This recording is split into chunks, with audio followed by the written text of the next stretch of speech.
E por que, novamente, o mundo está tão obstinado em sua animosidade contra a verdade de Deus? Jesus disse no Evangelho de João, capítulo 7:7, o mundo a mim me odeia, porque eu dou testemunho a seu respeito de que as suas obras são más. O desprezo pelas Escrituras não é intelectual, é moral. Os homens amam mais as trevas do que a luz, porque suas obras são más. Quão triste é para a igreja tentar acolher esse afeto. E, francamente, a única vez em que a igreja causou algum impacto espiritual no mundo foi quando o povo de Deus permaneceu firme, intransigente e corajosamente proclamou a verdade perante a hostilidade do mundo.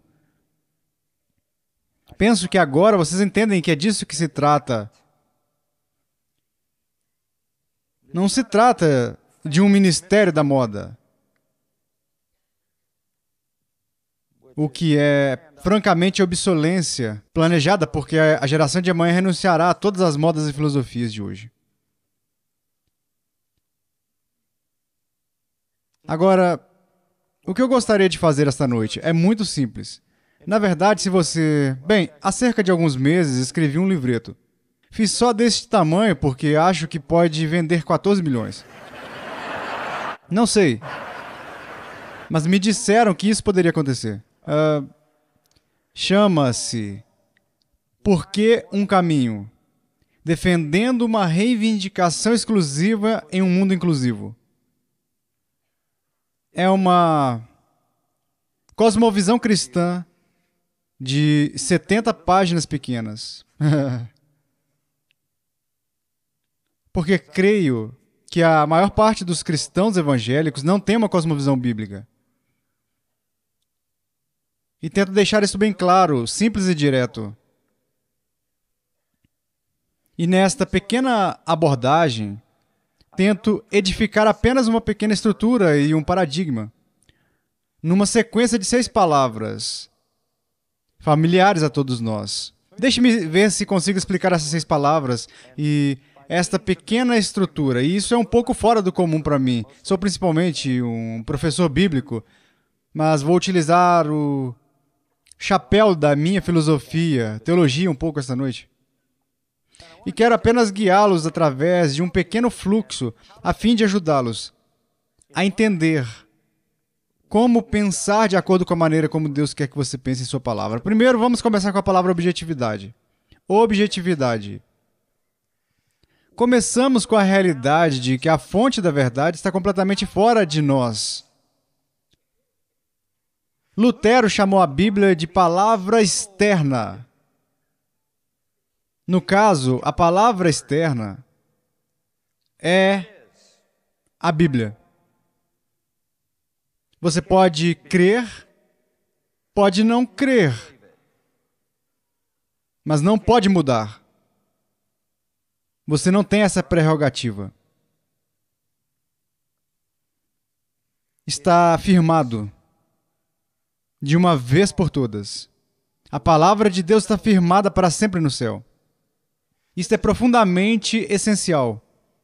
E como John Piper diz no seu pequeno livro sobre a alegria, os ministros seguidos dos pregadores são essencialmente mediadores da palavra de Deus transmitida num livro. Deus escreveu um livro. Ele escreveu apenas um livro. Apenas um livro. E ele foi capaz de fazer algo que nem o Arci ou eu somos capazes de fazer. Dizer tudo o que ele queria dizer em um livro.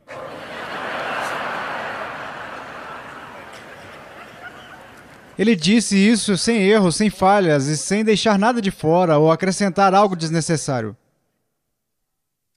É a verdade, toda a verdade e nada além da verdade.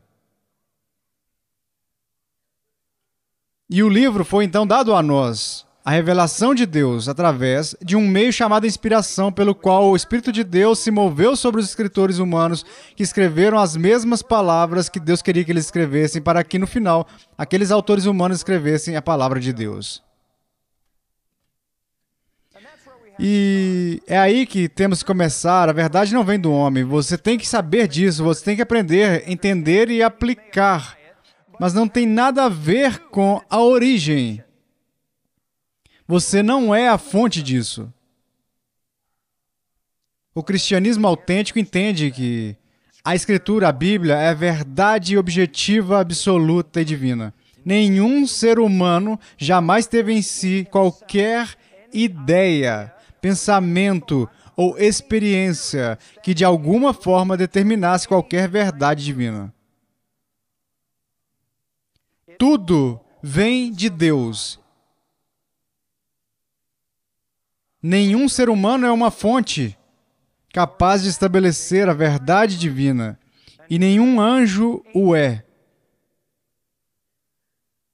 Paulo disse, se nós ou algum anjo, Gálatas 1, te dissermos qualquer outra coisa, Deus o amaldiçoará. O que você pensa ser a verdade não tem sentido. Não existe verdade subjetiva. E isso vai contra o pós-modernismo. Não existe a sua verdade e a minha verdade. Existe apenas em termos daquilo que é espiritual e eterno, a verdade de Deus. E como eu disse, ele escreveu isso em um livro.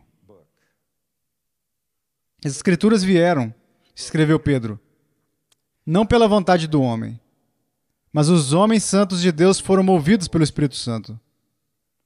Como ouvimos esta noite, 2 Timóteo sendo citado de forma tão magnífica e comovente, toda a Escritura é inspirada por Deus, Theopneustos, vem de Deus.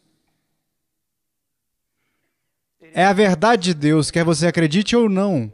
É a verdade de Deus, quer você entenda ou não, quer você goste ou não. É a verdade de Deus. 1 Pedro 1,25 diz, permanece eternamente. O tempo não tem efeito sobre ela. As mudanças culturais não têm efeito sobre ela. Mudar a filosofia, a religião e as ideias não têm efeito sobre ela. Até cada pequeno sinal de vogal e cada pequena marcação em uma letra hebraica é confiável. É totalmente imutável. Ela nunca passará. O céu e a terra passarão, disse Jesus, mas a palavra nunca passará. E o cristianismo autêntico sempre sustentou que a Escritura é uma verdade absoluta e objetiva. A sua verdade é fixa, portanto, a sua verdade é a mesma para todos, independentemente do que você possa pensar sobre ela, ou da intuição ou da experiência que você possa acrescentar a ela. É a palavra de Deus para você e você não contribui em nada para essa verdade. Se ela te afeta ou não, a mudança não significa nada. E ao olhar para a Bíblia, pense nesta objetividade por um momento. A Bíblia dá testemunho deste fato. O Salmo 19:7 chama a Escritura de a lei do Senhor. No versículo 7, o testemunho do Senhor, os preceitos do Senhor, os juízos do Senhor, o temor do Senhor e Yahweh. O autor deste livro segue 5 vezes nomeando a aliança. Isso é repetido ao longo dos 175 versículos do Salmo 119. Tua palavra é tão pura, tua lei é a verdade, todos os teus mandamentos são a verdade, a soma da tua palavra é a verdade, cada uma das tuas justas ordenanças dura para sempre e todos os teus mandamentos são justos, todos os seus. Salmo 111:7, todos os seus preceitos são justos. E é por isso que tanto em Deuteronômio capítulo 4, versículo 2, quanto em Apocalipse 22, 18 e 19, diz que você não pode tirar nada deste livro e nem pode acrescentar nada a ele, ou você sofrerá os flagelos escritos neste livro. Esta é a verdadeira palavra de Deus. Todas as palavras. Provérbios 30, versículos 5. Toda a palavra de Deus é pura. Salmo 12, 6. As palavras do Senhor são palavras puras. Prata refinada em cadinho de barro depurada 7 vezes. No Salmo 119, 140, o salmista diz: puríssima é a tua palavra. Não deveria nos surpreender que em Isaías 65, versículo 16, o Senhor se autodenomina o Deus da verdade. João 3,33 diz: Deus é verdadeiro. E que Deus seja verdadeiro, e todo homem mentiroso. No Antigo Testamento, há mais de 3.800 vezes em que os escritores afirmam estar falando a palavra de Deus. No Novo Testamento existem mais de 300 afirmações desse tipo. 300 referências diretas ao Antigo Testamento e 1.000 inferências ao Antigo Testamento.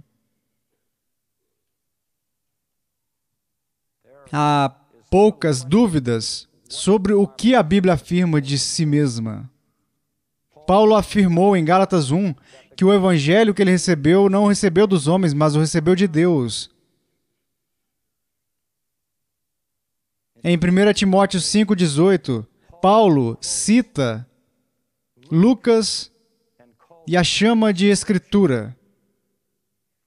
Em 2 Pedro 3, 15 e 16, Pedro chama os escritos de Paulo de Escrituras.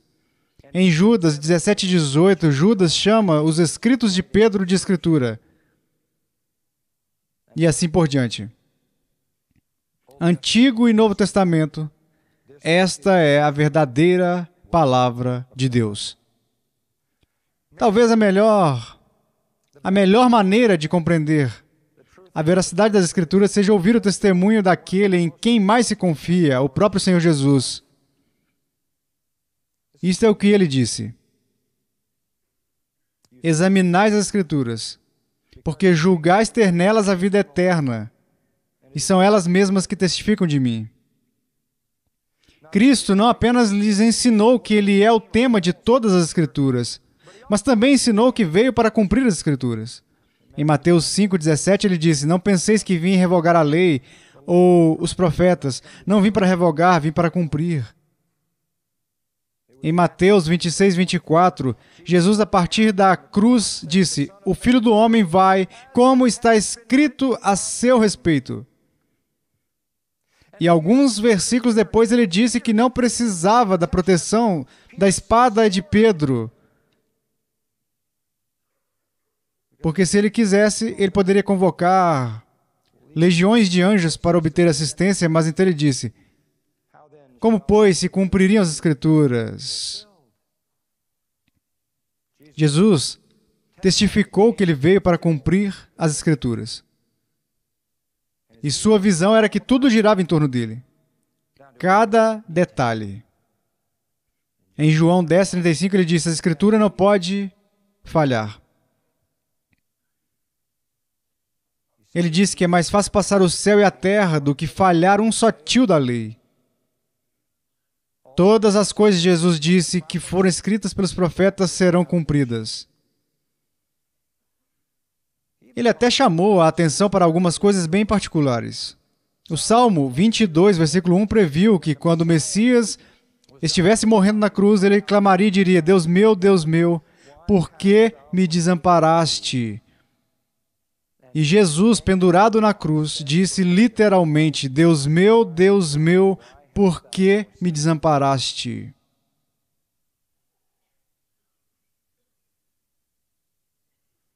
O Salmo 22 também previu que o Messias sofredor teria sede e na cruz. Jesus gritou: tenho sede. Ele dispôs sua vida para cumprir tudo o que estava escrito sobre ele, confirmando assim sua veracidade. Ele acreditava em cada palavra das Escrituras.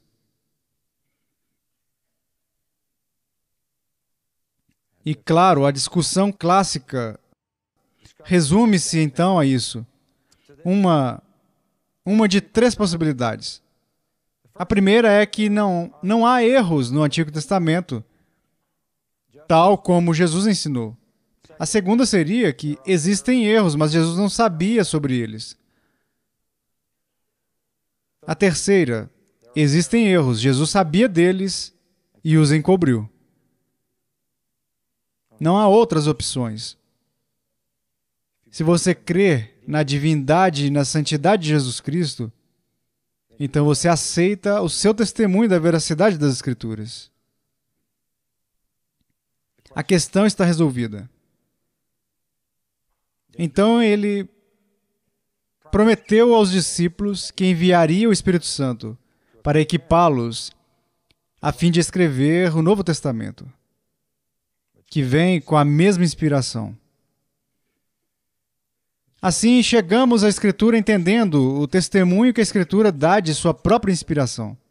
Ouvimos a leitura daquela passagem maravilhosa em 2 Timóteo, que citei também, da Epístola de Pedro. Podemos adicionar Hebreus 1, 1, 2 a isso. Este é, então, o testemunho da objetividade das Escrituras. É a palavra de Deus, que está além de nós. Essa é a primeira palavra. A segunda palavra. A objetividade é a primeira palavra. A segunda palavra é racionalidade.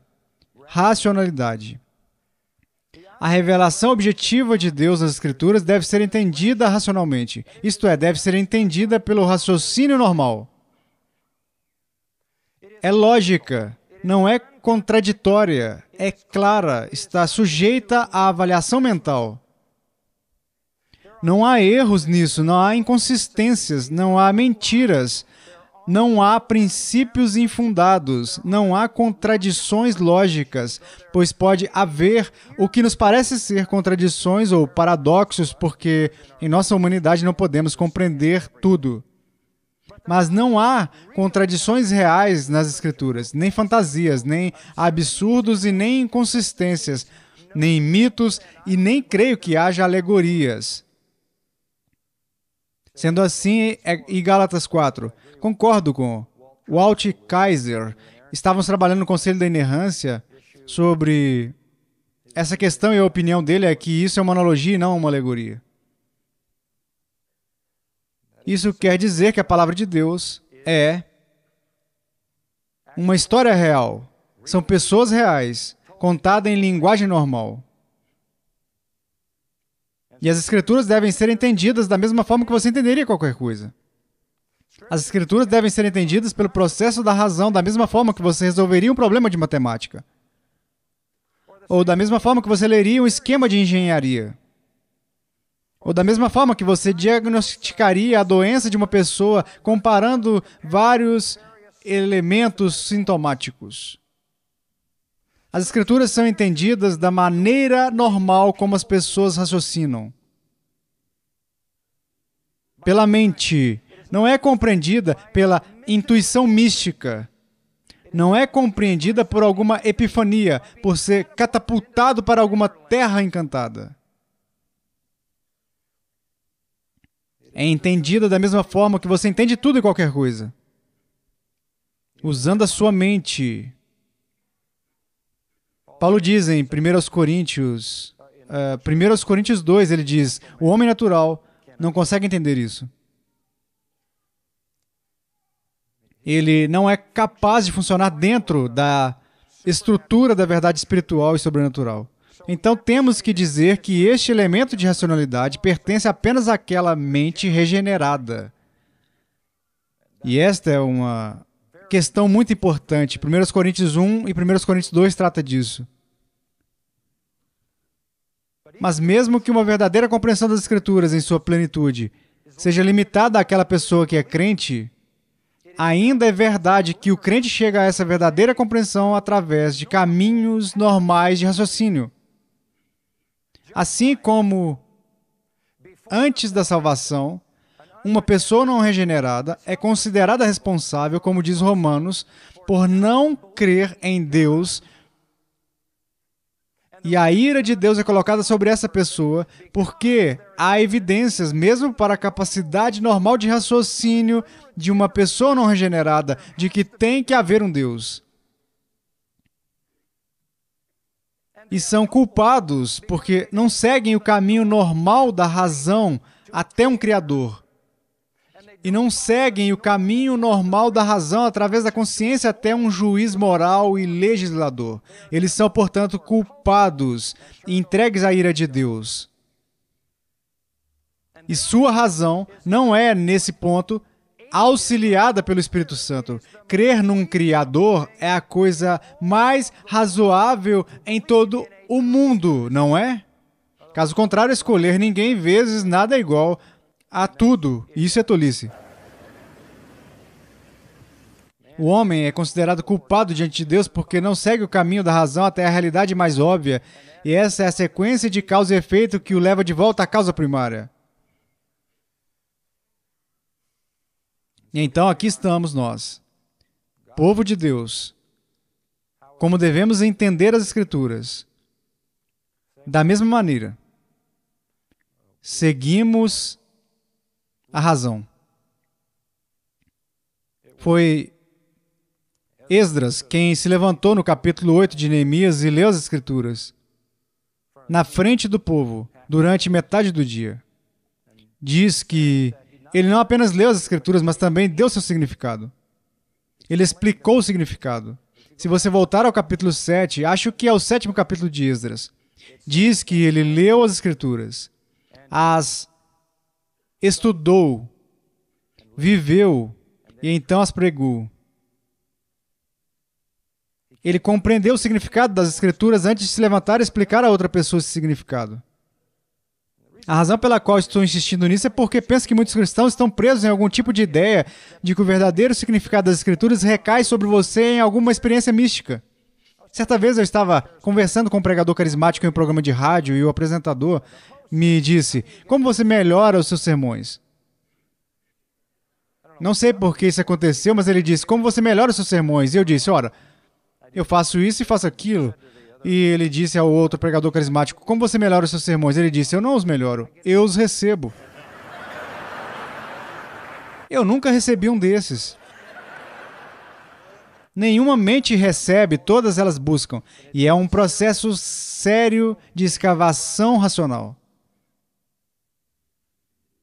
À medida que nos aproximamos do século XXI, estamos no início. J.P. Moreland escreve: não é preciso ser um cientista espacial para reconhecer que toda a nossa cultura está em apuros. Estamos diante do cano de uma arma carregada e não podemos mais nos dar ao luxo de agir como se ela estivesse carregada de festim. Substituímos a busca por uma reputação instruída pela busca por abdômenes sarados, a substância e a profundidade por aparência e fama.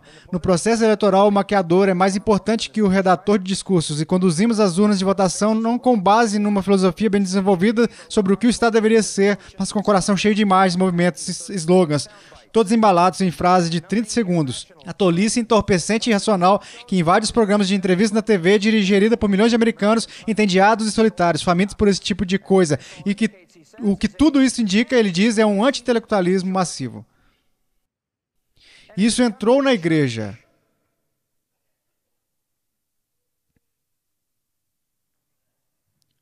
Cotton Mather, um puritano americano, disse: a ignorância é a mãe não da devoção, mas da heresia. É verdade. É verdade. Eu até acho e suponho que alguns historiadores possam argumentar um pouco sobre isso, mas penso que as sementes em direção ao anti-intelectualismo, acho que a taxa de alfabetização durante a era dos puritanos na América era algo em torno de 95% de alfabetização, então, obviamente, é menos agora, mas as sementes para a mudança, Moreland diz, e creio que ele está certo, já haviam sido plantadas na pregação popularizada, retoricamente poderosa e emocionalmente dirigida no primeiro grande despertar, particularmente George Whitefield, diz ele, seguido pelo segundo grande despertar, o revivamento de Charles Finney e o revivamento da oração dos leigos que terminou por volta de 1858. Muitas coisas boas vieram desses movimentos, mas seu efeito geral foi enfatizar demais a conversão pessoal imediata a Cristo, em vez de um período estudado de reflexão e convicção. Pregação popular simples e emocional, em vez de sermões intelectualmente cuidadosos e doutrinários com precisão, e sentimentos pessoais em relação a Cristo em vez de uma compreensão profunda da natureza do ensino bíblico. George Mason escreveu que o anti-intelectualismo foi uma característica dos avivamentos americanos. O cristianismo intelectualmente superficial e teologicamente analfabeto povoou o tipo de cristianismo que emergiu desses avivamentos. Deixou aquele famoso distrito queimado em Nova York e o rastro de Finney em particular. Milhares de pessoas supostamente foram convertidas a Cristo, mas foi exatamente naquela área queimada onde todo esse trabalho foi feito que nasceram o mormonismo e as testemunhas de Jeová. Pedaços de ensino cristão misturaram-se ao paganismo. E a tendência continuou através do movimento carismático com ênfase no movimento místico de aprender a ouvir a voz de Deus em todos os tipos de coisas, sentimentos e experiências intuitivas. O pragmatismo lubrificou tudo isso. Tudo isso. Não estou dizendo que você precisa ser um intelectual. Só estou dizendo que você tem uma palavra objetiva além de você, a clareza. E você só saberá o que diz se usar a mente. Não existem significados secretos. Não existem percepções transcendentais. Não existem vozes divinas, interpretações místicas. O misticismo é a ideia de que a verdade vem de você, e isso é uma mentira. Qualquer tipo de irracionalidade é igual a uma negação da verdade. Na verdade, qualquer tipo de irracionalidade aplicada à Bíblia nega essencialmente a Bíblia. Há uma terceira palavra, apenas este pequeno fluxo, objetividade. Temos uma fonte objetiva de verdade além de nós. Deus escreveu apenas um livro, aqui está, que simplifica a questão, e se quisermos entender o que Deus disse nessa revelação, temos que abordá-lo racionalmente, isto é, com as nossas mentes, seguindo os processos normais da lógica e da razão, para chegar a uma verdadeira compreensão do seu significado. E o seu verdadeiro significado será o mesmo para você, para mim e para todos os outros que estudam. Terceira coisa. Essa objetividade, entendida por meio do processo racional, leva à veracidade, que é sinônimo da verdade. A revelação objetiva das Escrituras interpretada racionalmente produz a verdade divina em medida perfeitamente suficiente para cumprir a intenção de Deus para a sua revelação. As Escrituras são totalmente verdadeiras e toda a verdade necessária para a fé e a vida está nas Escrituras. A Escritura é a verdade pela qual todas as outras afirmações de verdade são medidas. E eu quero dizer uma coisa aqui. A única vez que você tem a verdade nas Escrituras é quando você tem a interpretação verdadeira. Entendeu? Direi de outra forma, o significado das Escrituras é a Escritura. Vocês podem pensar nisso por um momento? O significado das Escrituras é a Escritura. Se você apenas ouviu o que Deus disse, mas não entendeu o que Ele quis dizer, você não entendeu a mensagem. O significado da Escritura é a Escritura. E você só tem a verdade se entender o significado certo.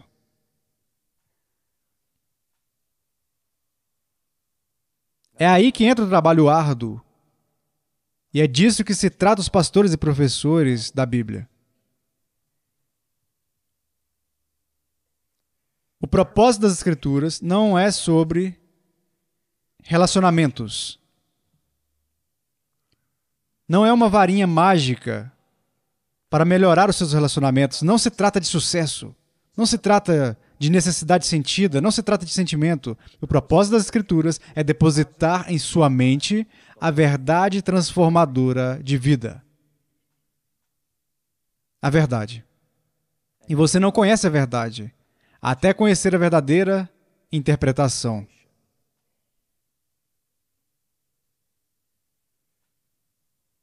Estamos perdendo isso tão rápido. O novo acordo com o evangelicalismo é que conseguiremos uma melhor compreensão da verdade através do diálogo. Diálogo? Dialogar com quem? Ora, vamos dialogar com os muçulmanos. Nós vamos recebê-los em nossa igreja e vamos dialogar, vamos entender melhor a verdade através do diálogo. Vamos dialogar com a Igreja Católica Romana. Vamos dialogar com as seitas. Vamos dialogar com a cultura. Você quer saber uma coisa? O erro não contribui em nada com a verdade. Não há qualquer contribuição. O diálogo não tem sentido. Que diálogo? Se for ter dois estudantes da Palavra de Deus que creem no seu diálogo sobre como eles a entendem, isso tem valor. Mas o erro não contribui em nada para a verdade. E vocês ouviram isso ser citado em Timóteo. Foi dito a Timóteo para não se aproximar dessas coisas. Isso vai te corroer como gangrena.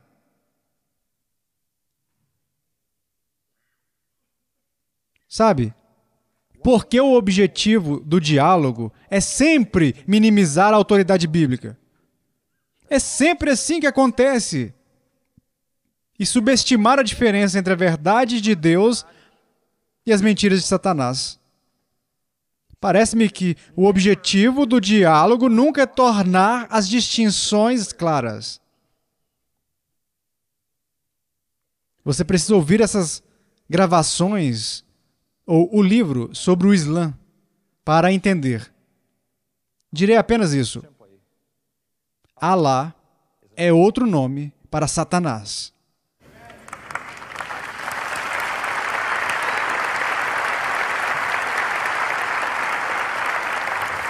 Você diz, ora, eles não adoram o mesmo Deus que nós? Não.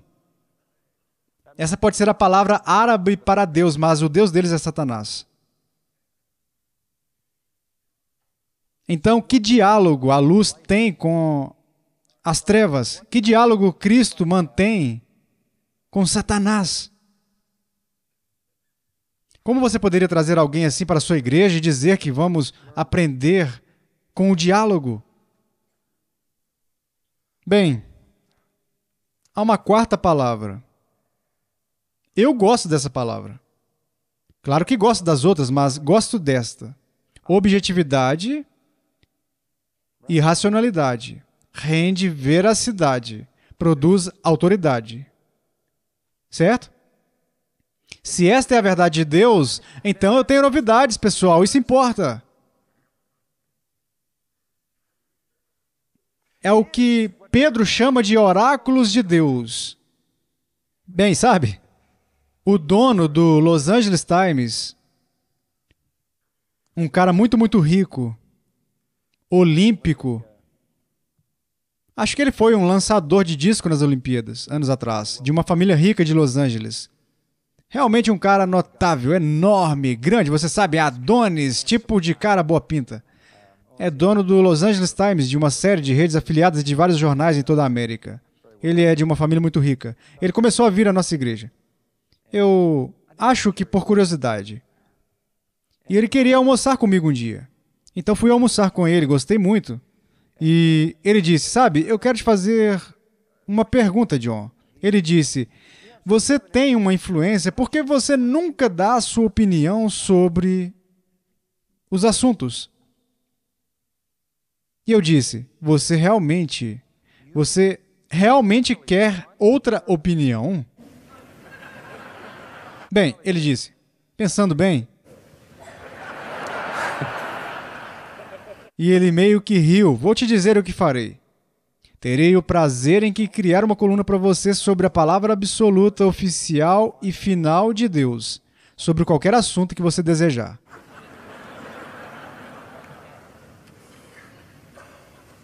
A conversa terminou aí e, obviamente, não existe tal coluna. Olha, eu sou o garçom. Deus não me mandou preparar a refeição, ele apenas disse para levar para a mesa sem estragar.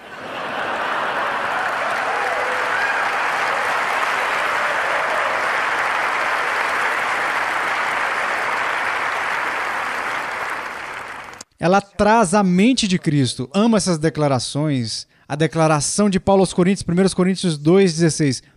Temos a mente de Cristo. Isso foi místico? Eu tenho a mente de Cristo. Isso! Você quer saber como Cristo pensa sobre qualquer coisa? Abra isto! É assim que ele pensa. Esta é a mente de Cristo. Você diz, eu me pergunto, o que Jesus faria?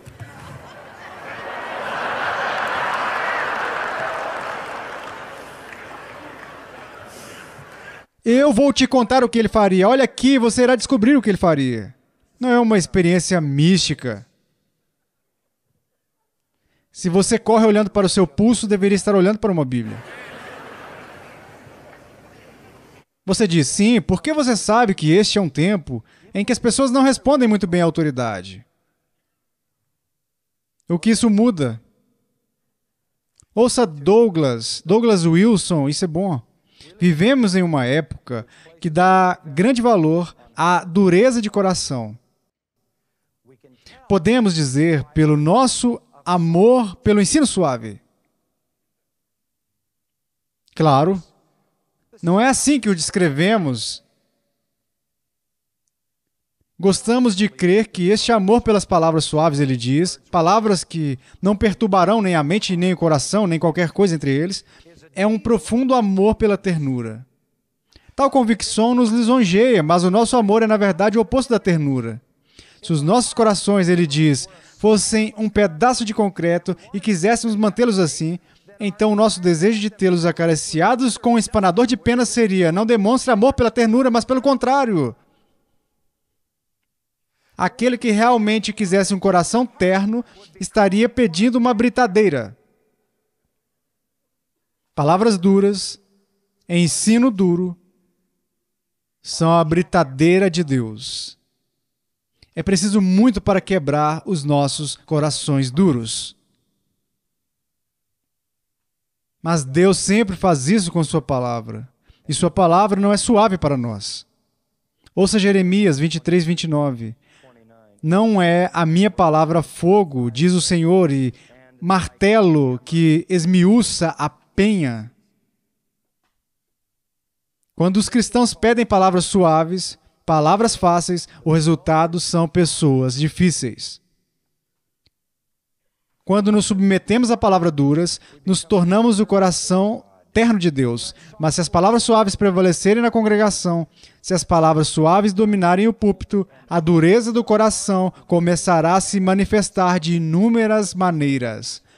O denominador comum é sempre o de corações de pedra, sob uma pregação suave. O casamento se dissolve, as heresias proliferam, os pais abandonam os filhos, as igrejas se dividem, os filhos amontoam o desprezo sobre os pais, as brigas irrompem no conselho de presbíteros e no coro abundam a amargura, o rancor, a inveja e a malícia, tudo porque o povo não tolerará essa repugnante britadeira, não o farão.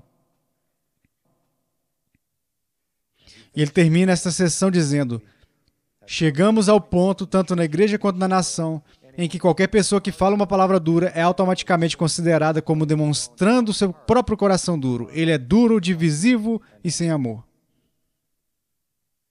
Que reviravolta, hein? Se você ama uma pregação suave, você ama um coração duro. Esse é Douglas Wilson em seu livro Modern Kirk.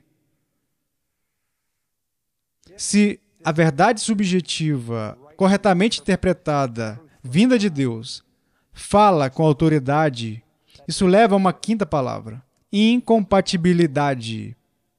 Incompatibilidade. Aqui está um pequeno versículo para lembrar, 1 João 2,21. Mentira alguma jamais procede da verdade. Você tem uma impossibilidade lógica aí. Nenhuma mentira é verdade. E a questão é esta: a verdade de Deus não pode ser compatível com o erro. E aqui, francamente, o laço está se apertando em nosso paradigma em volta do pescoço da vítima ao ponto de conseguirmos começar a sentir a queimadura da corda. Nós te pegamos agora. Se você disser, que essa verdade objetiva e racionalmente compreendida de Deus, que fala com autoridade, é a verdadeira e única palavra de Deus, então é incompatível. Absolutamente incompatível. É por isso que Paulo disse em Gálatas, se alguém pregar outra coisa, seja anátema, seja amaldiçoado. Se alguém vem ter convosco, disse João, e não traz essa doutrina sobre Jesus Cristo, não recebais em casa, não tenha nada a ver com ele, a menos que você se torne um cúmplice das suas obras más. Tolerância para com as pessoas, isso é bom. Essa é uma virtude bíblica. Tolerância ao erro, isso é ruim, isso é um pecado. Deus odeia mentiras, não é? Ele odeia línguas mentirosas e odeia os mentirosos que as usam. Isaías disse, à lei e ao testemunho, se eles não falarem dessa maneira, jamais verão a alva.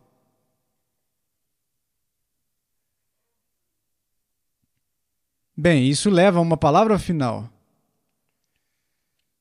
Objetividade e racionalidade rendem veracidade, que rende autoridade e incompatibilidade, e nos leva à integridade. Como tudo isso é verdade, sou obrigado a proclamá-la e vivê-la. Não é isso que é integridade? Sou obrigado a proclamá-la e a vivê-la. Esdras preparou o seu coração para buscar ao Senhor e fazer isso, e ensinar. E é isso. E Paulo disse a Timóteo, 1 Timóteo 4, tem cuidado de ti mesmo e da doutrina. Continua nestes deveres, porque fazendo assim salvarás tanto a ti mesmo como aos teus ouvintes.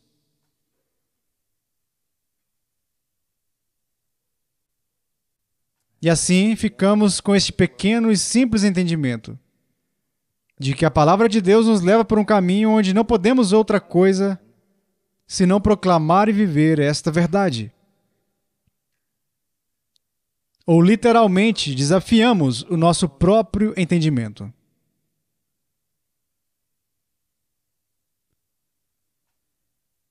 Vou encerrar com isso.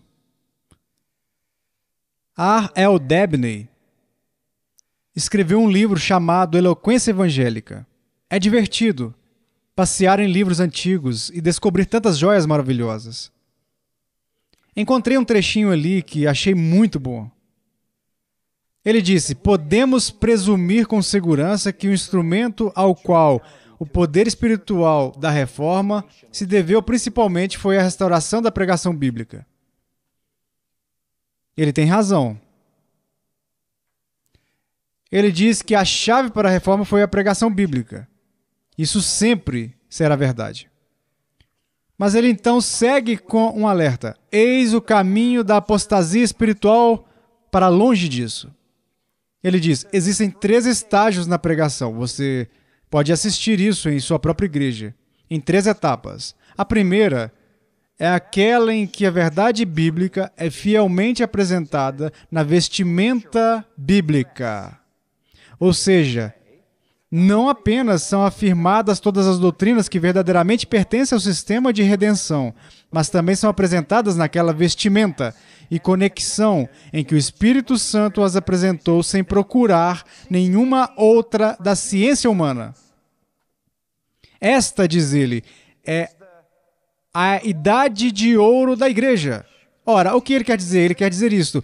Quando a doutrina bíblica é pregada a partir de textos bíblicos, você tem a verdade em sua vestimenta bíblica.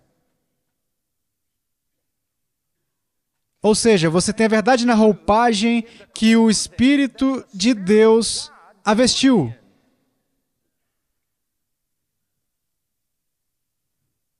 Esta é a idade de ouro da igreja. A segunda etapa é a transição. Nisto, as doutrinas ensinadas ainda são as das Escrituras, mas suas relações são moldadas em conformidade com a dialética humana predominante.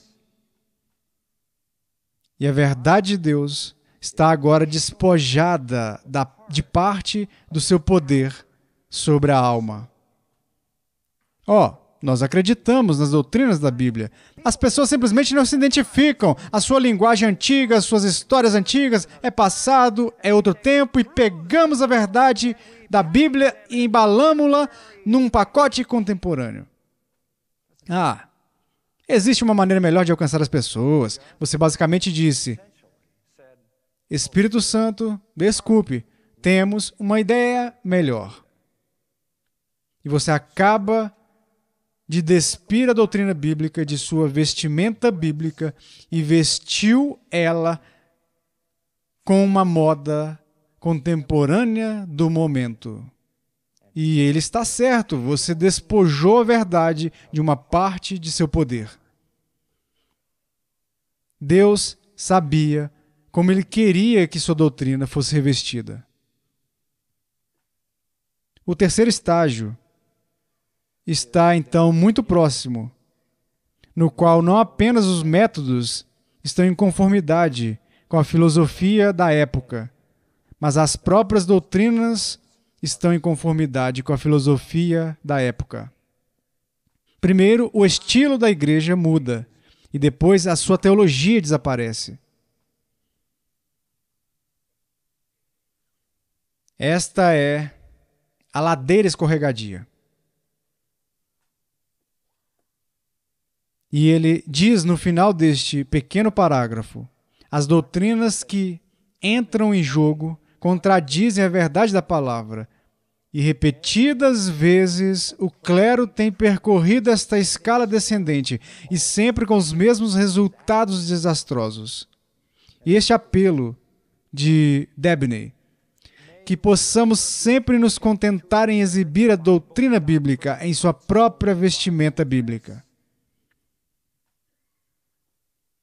E assim a Bíblia forma todo o conteúdo das nossas vidas, do nosso pensamento, da nossa pregação, do nosso testemunho, do nosso viver.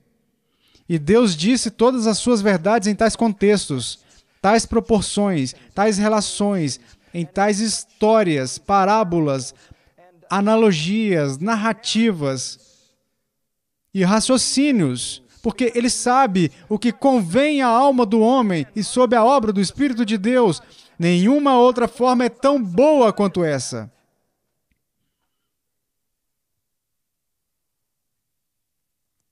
E assim, devemos manter a integridade deste livro. A integridade deste livro. Ora, eu poderia dizer mais. É o que sempre digo quando o conteúdo acaba. Não, eu poderia. Vamos orar.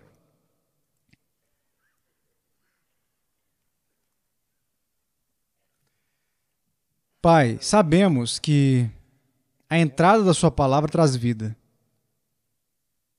Sabemos que, tendo dito tudo isso a nós, no final das contas, e aqui está a verdadeira conclusão, é possível conhecer racionalmente a verdade objetiva para chegar a essa verdade convincente, saber que é a autoridade, que é incompatível com o erro, viver e proclamar isso. Sabemos que se disséssemos sim, tudo isso é verdade, não poderíamos seguir esse caminho, não poderíamos viver nesse paradigma, se não fosse pela unção que nos foi dada. Nós te agradecemos por nos teres dado uma unção, o Teu Espírito Santo, que nos ensina todas as coisas. A Ele nos rendemos, no entendimento, no viver, no testemunho e na pregação. Deus nos dê integridade, fidelidade à Tua palavra. Em nome do Seu bendito Filho. Amém.